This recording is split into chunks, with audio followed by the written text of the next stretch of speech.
Your kid walked in and something in your stomach moved. Not panic, more like the feeling of a door closing somewhere you can't see. They still talk, school, drama, what someone said at lunch. You're getting the highlights package, edited for content, approved for parental viewing. But the real stuff? Your kid decided what you were for. And the real stuff didn't make the list. Not because they don't trust you, because of what the room did the last time they told you the truth. 5 moments, most, so ordinary you wouldn't remember them, that decide whether your kid brings you the real version of their life or the version that's already been edited.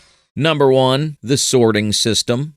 Here's what today actually looked like for your kid. A friendship that's been quietly fracturing for months just cracked a little more. There's something about themselves that keep getting louder at 2 a.m. and still has no name. Something happened somewhere they probably shouldn't have been. And they've told exactly one person. And that person texts back in lowercase and has never been in the same room as you. And somehow, that person knows more about your kid's life than you do. They walk through the front door. You look up. You ask how their day was, which is parenting code for, give me the PG-rated trailer, not the actual movie. From your side, normal Tuesday. From their side, a live audit. No warning, no preparation, just vibes and judgment. Because your teenager isn't just answering you. They're deciding what version of their life you're allowed to see. Your teenager is the gatekeeper. They've always been the gatekeeper. Nobody tells you that when they hand you the baby. That one day, access becomes optional. Researchers Statton and Kerr spent years trying to figure out why some parents know everything about their teenager's life, while others are working from a highlight reel they didn't know was edited. Their answer made a lot of parenting advice look extremely confident for no reason. The parents who knew the most weren't the ones who checked phones or asked more questions at dinner, which immediately turns dinner into a low-budget interrogation scene. They were the ones whose kids chose to tell them things voluntarily,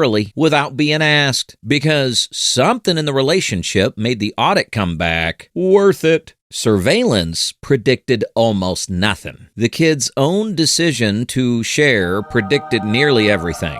Tough news if your parenting strategy has quietly turned you into a part-time detective. Most parents have very little memory of providing the evidence that built it in either direction. School stuff clears easily. Surface drama usually makes it through. But the things actually shaping who your kid's becoming right now, those get run against a harder question first. And when that question doesn't come back clean, the information finds a completely different destination. What you receive still looks like a conversation. That's the whole point.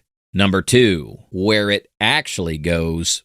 How many recent conversations with your teenager ended with, "How was your day?" and "Fine," and you both moved on because dinner wasn't going to make itself? Here's what fine is actually doing. On the surface, fine is a full day compressed into the answer with the lowest possible weight attached to it. One level down, it's a decision your kid made in real time. The full version of today would require me to manage your reaction on top of everything else I'm already managing. So, fine. Conversation over. Risk avoided. System working exactly as designed. Efficient. Clean. Quietly devastating. You got one word. They kept the entire season. And underneath that, fine is a quiet reclassification. At some point, you got moved. Not removed, moved. You're no longer in the first column. You're in the backup column now. Activated when every other route is genuinely unavailable. It's late enough, and they're desperate enough to risk whatever response you might give. And if that sounds exaggerated, this is where it stops being a theory. 78% of educators have been approached by a teenager about a mental health concern. 58% of parents had. Your kid is statistically more likely to walk into their school counselor's office than to come down the hall to yours. Not someone else's kid, yours. That stat tends to feel abstract until you picture the specific hallway in your specific house. So, where does it actually go instead? A Discord server you've never heard of, full of people your kid has never met in person, where your kid is known, liked, and completely themselves. A Reddit thread under a username that looks like a keyboard sneezed. A journal living inside a Google Doc labeled with genuinely impressive audacity, AP notes. When researchers asked teenagers why the stranger, why the teacher, why anyone except the parent, the answer came back the same every time. I knew how they'd react, and I couldn't carry their reaction on top of what I was already carrying. From your side, you were worried, so you try to fix it immediately. 5 follow-up questions in 40 seconds. You turned into a podcast host. Rapid fire, no ad breaks. The thing that felt manageable to them suddenly has your anxiety sitting on top of it like luggage they didn't pack. From their side, bringing this here made it heavier. Next time, they'll remember that. Most parents will wear that 78% stat and feel it for about 30 seconds. A much smaller number will actually do something different. If you're in the second group, subscribe. That's who this channel's for. Number 3, the moment that said it. This is the section most parents want to skip. Not because it's unfair, but because it's accurate in a way that's uncomfortable to sit with. The category didn't get set in your worst moment. The dramatic fight, the thing you said you still replay at 3 a.m., those actually land with a shape. Both of you knew something happened. You can attempt repair on something you can see. What set the category was ordinary, a moment that passed without ceremony, something that felt like nothing at the time, which is why you don't remember it. Because to you, it was Tuesday. To them, it was data, and why it's still running. If you're trying to think of the moment right now, that's exactly the point. You can't. Maybe you solved it so fast and so efficiently that they never finished being in it. The problem got solved before the feeling was heard. And what got filed was bringing something here means losing ownership of it immediately. Maybe your face moved before your words arrived. Half a second of visible reaction. Clocked, filed quietly as noted. Or maybe, and this is the one that tends to land hardest, you handled it perfectly in the moment. But 3 weeks later, in a completely unrelated argument,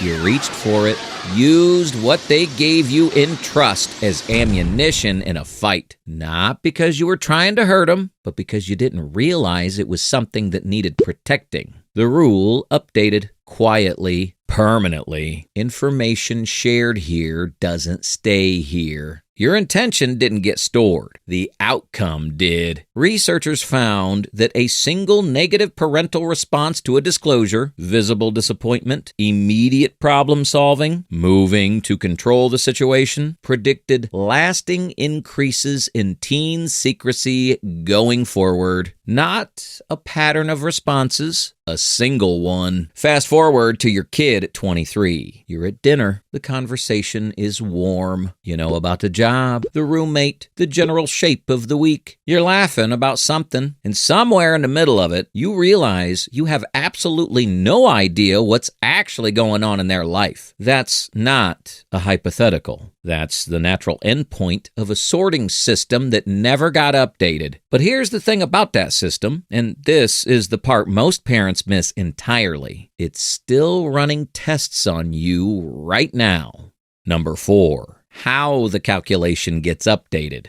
If you're thinking this is already too late, this is the part most parents get wrong. Not because they don't care, but because nobody showed them how this part works. They stopped telling you while they were running a test. They never stopped running them. The minor confession dropped casually into a sentence. The asking for a friend with suspiciously specific details. Your teenager absolutely invented that friend, gave him a full backstory and a name, and deployed them as a scout to check the temperature before risking the real version. That friend, Oscar-worthy performance, fully developed character, probably has hobbies, might get a spin-off series, which means the access isn't gone. What's changed is who's holding the handle and what it's going to take for them to decide to open it. The path back isn't a big, honest conversation where everything finally comes out. That moment comes much later, as a byproduct of something much smaller. A series of ordinary moments where something slightly uncomfortable lands with you and you stay steady, and the weight of telling you turns out to be lower than expected. Those moments accumulate. The audit slowly updates. When something comes up in passing, before you fix anything, before the reaction shows on your face, there's one question that changes how this lands. How did this land for you?